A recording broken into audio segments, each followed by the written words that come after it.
Noong July 8, 2003, isang balita ang nailathala tungkol sa isang kontrobersiya na kinaharap noon ni Tony Boy Cojuangco na muntik nang magpabagsak sa bilyonaryong negosyante. Ano ang matinding iskandalo na kinasangkutan niya? Paano niya ito hinarap at nilagpasan? Ano ang sikreto nila ng aktres at socialite na si Gretchen Barreto? Ano ang lihim sa likod ng pagyaman ni Tony Boy Cojuangco?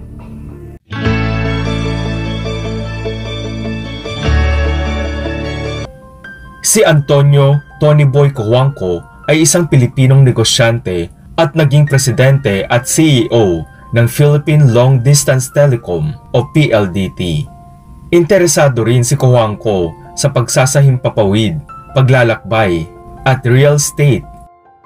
Bilang karagdagan sa kanyang pangunahing trabaho sa Philippine Long Distance Telecom o PLDT, si Tony Boy Cojuangco ang pinuno ng 17 foundations na kinabibilangan ng Tanghalang Pilipino, Ballet Philippines at Manila Symphony Orchestra Foundation. Si Tony Boy Cojuangco ay ang tagapangulo at may-ari ng Asian Institute for Distance Education Incorporated at ang tagapangulo din ng Tanghalang Pilipino, ang resident theater company ng Cultural Center of the Philippines. Siya rin ang chairman ng Board of Ballet Philippines, Cinemalaya Foundation Incorporated at Radio Veritas. Bukod sa kanyang mga posisyon sa artistic community, siya rin ang chairman at president ng Kalatagan Golf Incorporated at Kalatagan Golf and Country Club at namumuno sa maraming negosyo bilang chairman ng board sa mga kumpanya tulad ng Cap Life Insurance Corporation, Directories Philippines Corporation, ang Philippine Trade Foundation Incorporated, Shang Properties, Nabasan Subic Development Corporation at ang Tiger Resort Leisure and Entertainment Incorporated.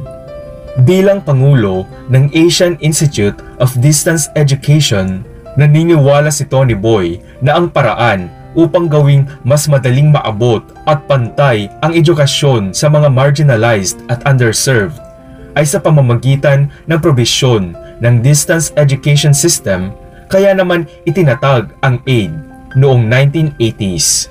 Bilang kauna-unahang institusyong pangdistansya sa bansa na tinaguriang Asian University for Independent Studies, ang AID ay patuloy na nagsilbi sa mga mahihirap na sektor sa lipunan ng Pilipinas tulad ng mga preso, mga nasa Drug Rehabilitation Center, overseas Filipino workers, mga taong may espesyal na pangangailangan at kapansanan o PWDs, mga taong mula sa katutubong grupo o IPs, uring manggagawa, at iba pang mga grupong hindi nabibigyan ng serbisyo.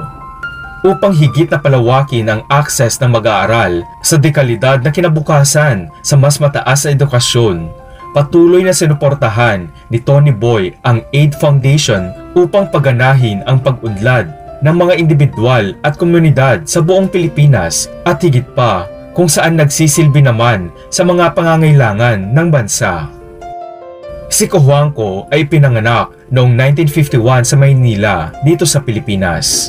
Nag-aral siya ng high school sa Maynila at pagkatapos ay nagpatuloy siya sa pagkuha ng kanyang bachelor's degree sa Universidad ng Ateneo de Manila. Si Cojuangco ay mayroon ding Master of Business Administration o MBA mula sa Stanford University, isang universidad ng Ivy League sa Estados Unidos. Sa unang bahagi ng kanyang karera, si Tony Boy ang tagapangulo ng Bank of Commerce sa Pilipinas.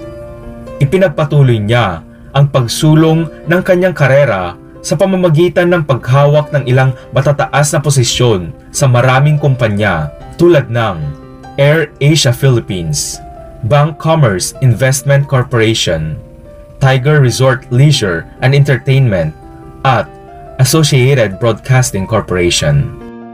Lingid sa kaalaman ng karamihan, si Tony Boy din ay naging miyembro ng Municipal Council ng Paniki, Tarlac noong panahon mula 1955 hanggang 1957. Si Tony Boy ay anak ni Ramon Chico Cojuangco Sr. at Imelda Ongsiaco Cojuangco. Ang kanyang ama ay ang unang Pilipinong presidente ng Philippine Long Distance Telephone Company o PLDT, habang ang kanyang ina ay isang patrones ng sining at isang pilantropo. Bago ang kanilang kamatayan, ay naging maayos at solido ang relasyon ni Tony Boy sa kanyang mga magulang. May 4 na kapatid si Tony Boy, ngunit hindi sila public figure. Si Cojuangco ay mayroon lamang isang anak na babae na si Dominique. Siya ay pinanganak noong 1995 at ang kanyang biological na ina ay ang kilalang aktres at socialite na si Gretchen Barreto. Ang anak ni Cojuangco ay nagtapos sa FIDM na may degree sa merchandising at marketing. Nagkamit din si Dominique ng degree sa fashion mula sa Instituto Marangoni sa London. Si Dominique ay may fashion collection na tinatawag na La Doña at nagtrabaho din bilang global e-commerce intern sa Benefit Cosmetics sa San Francisco, California. Si Dominique ay may magandang relasyon sa kanyang ama, ngunit hindi sila nagsasama. Gayunpaman, ibinahagi nila ang isang magandang relasyon na nag-highlight ng padalhan siya ni Cojuangco ng isang mamahaling kotse bilang regalo sa kanyang pagtatapos sa pag-aaral. Hanggang sa kasalukuyan ay may relasyon si Tony Boy kay Gretchen Barreto, isang Filipina actress. Dahil sa relasyon ni Cojuangco kay Barreto, mas marami ang interesadong malaman ang tungkol sa kanya at sa kanyang buhay. Ang kanilang relasyon ay tumagal na ng higit sa 2 dekada at nadaragdagan pa. At ito nga ang masasabing pinakamatagal na relasyon ni Tony Boy. Sa kabila ng 19 na taong age gap nila, kapansin-pansin ang pagkakaroon nila ng masayang relasyon. Gayunpaman, madalas na kinakaharap ni Barreto ang mga akusasyon bilang isang gold digger dahil sa yaman ni Cojuangco, mga paratang na malawak na itinuturing na walang batayan. Pero ang tanong ng karamihan, hindi nga ba kasal si Tony Boy Cojuangco kay Denise Yabot? Ano nga ba ang totoong lugar ni Gretchen Barreto sa buhay ng bilyonaryong negosyante? Bagamat maaaring komplikado man sa paningin ng iba, pero pinakasalan talaga ni Cojuangco si Yabot bago pa nabuhay ang kanyang pagmamahal kay Gretchen Barreto. Gayunpaman, hindi pa napapawalang bisa ang kasal nila ni Yabot sa kung anong dahilan na siyang pinakamalaking hadlang sa love story nila ni Gretchen Barreto. Hanggang sa ngayon nga ay kasal pa rin si Cojuangco kay Denise Yabot na isang Filipino equestrian, bagamat ilang taon na silang hiwalay. Kinatawan ni Yabot ang bansa bilang isang show jumper sa maraming pagkakataon, kabilang na ang 1992 at 1996 Summer Olympics. Si Yabot ay nagpapatakbo ng isang riding school sa Alabang na nakatuon sa pagtuturo sa mga baguhan kung paano sumakay ng kabayo. Ang paaralan ay kinikilala bilang ang simula ng ilang widely acclaimed female show jumpers. Sa kasalukuyan, ang net worth ni Tony Boy Cojuangco ay tinatayang nasa $300 million o humigit kumulang 17 billion pesos. At niraranggo siya ng Forbes bilang isa sa pinakamayamang negosyante sa Pilipinas. Samantala, isang balita naman na nailathala noong July 8, 2003 mula sa Philstar Global na mayroong pamagat na A Hell of Money-Making Machine tungkol sa isang kontrobersiya na kinaharap noon ng bilyonaryong negosyante. Ayon sa balita, there's a talk that Antonio Cojuangco paid only 600 million pesos, not 5 billion, for Associated Broadcasting Corporation, which operates Free TV Channel 5. At 600 million pesos, ABC's net value after subtracting bad debts, the investment is within the range of Tony Boy Cojuangco's wallet, particularly if he can get in brother Ramon Cojuangco Jr. as partner. As everybody knows, Mr. Cojuangco and his siblings each got 1 billion pesos Christmas bonus from Mother Imelda Ongsiangco Cojuangco after the family sold its Philippine Long Distance Telephone Corporation stake to the First Pacific Group in 1999. Even without that one-time windfall, Mr. Cojuangco has made money for himself through investment banking.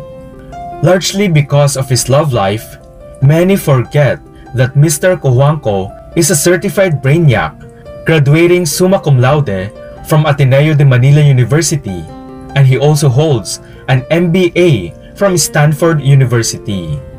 Should the Court of St. James accept his credentials, former Finance Secretary and current Treasurer of the Lakas political party, Edgardo Espiritu, will have to deal with companies interested in doing business in the Philippines. This could be a problem given how Ed Espiritu has dealt in the past with the Malaysian partner of National Steel Corporation and the Singaporean partner of Westmont Bank, now called United Overseas Bank Philippines. Ito ang bahagi ng balita tungkol kay Cojuangco.